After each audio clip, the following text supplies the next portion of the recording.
नमस्कार दोस्तों, कैसे हैं आप सब? आज की इस वीडियो में हम बात करेंगे व्हाट इज़ बैड बैंक और साथ ही में समझेंगे इसके रिलेटेड सारे कंसेप्ट। अगर आपको ये वीडियो पसंद आ रही है तो इस वीडियो को लाइक कर देना और साथ ही में हमारे चैनल पर ऐसे वीडियोस आते रहते हैं तो आप हमारे चैनल को भी सब्सक्राइब करें। आइए शुरू करते हैं।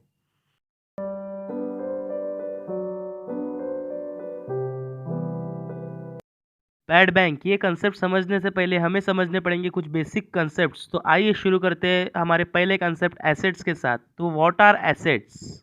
एसेट्स एक ऐसे रिसोर्सेस होते हैं जिनकी इकोनॉमिक वैल्यू होती है, यानी कि इनकी मॉनेटरी टर्म्स में हम मेजर कर सकते हैं और इसे कोई भी इंडिविजुअल, कॉरपोरेशन या फिर कोई भी कंट्री ओन कर सकती है, जिसकी वजह से वो उससे आशा रख सकती है कि ये हमें फ्यूचर में कमाई कर कर दे।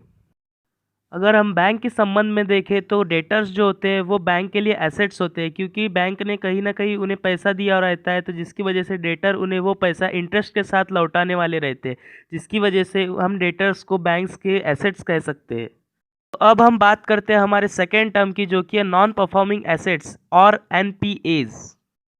ये वो लोग होते हैं जिन्होंने बहुत दिनों से बैंक की ईएमआईज नहीं चुकाई हुई रहती लोन्स की, या फिर जो लोन पे के इंटरेस्ट नहीं भर सकते, उन्हें हम डेटर्स या फिर एनपीएस की कैटेगरी में शामिल कर सकते हैं। और ऐसे ही एनपीएस को, यानी कि नॉन परफॉर्मिंग एसेट्स को, बैंक को अपने बैलेंस शीट्स में शामिल करना पड़ता है। अब जिन्हें नहीं पता उन्हें बता दूं कि बैलेंस शीट एक ऐसा डॉक्यूमेंट होती है जिसमें कंपनी या फिर किसी भी बैंक के एसेट्स, लायबिलिटीज़ या फिर शेयर होल्डर इक्विटी के बारे में जानकारी लिखी हुई रहती है उस वक्त के। In most of the cases non performing asset उन्हें कंसिडर किया जाता है जिन डेट्स का पेमेंट पिछले 90 डेज के अंदर नहीं हुआ है। ऐसे केसेस में जिनमें एनपीएस का रेशियो बढ़ने लगता है, उस वक्त लेंडर्स जैसे कि फाइनेंशियल इंस्टीट्यूशंस और बैंक्स के पास सिर्फ दो ही उपाय बचते हैं। अब या तो उसका पहला उपाय यह हो सकता है कि वो सब इसे लॉसेस मानकर आगे बढ़ जाए, इसे बैड डेट कंसिडर कर दिया जाए, या फिर ये फाइनेंशियल इंस्टीट्यूशंस इन लोन्स को डिस्काउंट में किसी कलेक्शन एजेंसी को बेच दे। और इसी वक्त सीन में आता है हमारा मेन हीरो, जो कि है bad bank. Basically bad banks एक ऐसी बैंक्स होती है जो कि सेटअप की जाती है ऐसे फाइनेंशियल इंस्टीट्यूशंस से उनके बैड लोन्स खरीदने के लिए। अब आप सोच रहे होंगे कि इन बैड बैंक्स को सारे लोन्स बेचकर इन फाइनेंशियल इंस्टीट्यूशंस का क्या फ़ायदा होता है। तो बता दूं, ये फाइनेंशियल इंस्टीट्यूशंस अपना बैड लोन बैड बैंक्स को बेचकर अपनी बैलेंस शीट्स में अपनी परफॉर्मेंस सुधार लेती है, जिस वजह से इन्वेस्टर्स या फिर शेयर होल्डर्स इस बैंक में ज़्यादा से ज़्यादा इन्वेस्ट करते हैं।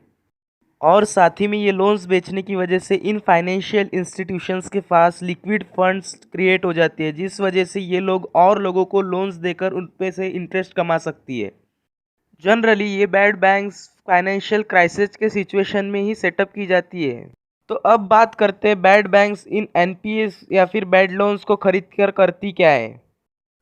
तो जैसा कि हमने पहले देखा कि ये bad banks in financial institution से बैड लोन्स डिस्काउंट में खरीदती है। डिस्काउंट में यानी कि ये जो बैड बैंक्स होती है फाइनेंशियल इंस्टीट्यूशन से उन एनपीओस को उनके एक्चुअल करंट मार्केट में चल रहे वैल्यू से आधे या फिर आधे से थोड़े ज़्यादा दाम पर खरीदती है, जिस वजह से जब ये बैड बैंक्स उन लोन्स का रिस्टोरेशन करती है, तब जो पैसा बच जाता है वो उसे प्रॉफिट की तरह एंजॉय करती है। आइए तो अब बात करते हैं बैड बैंक्स बाकी सारी बैंक्स से कैसे अलग होती है।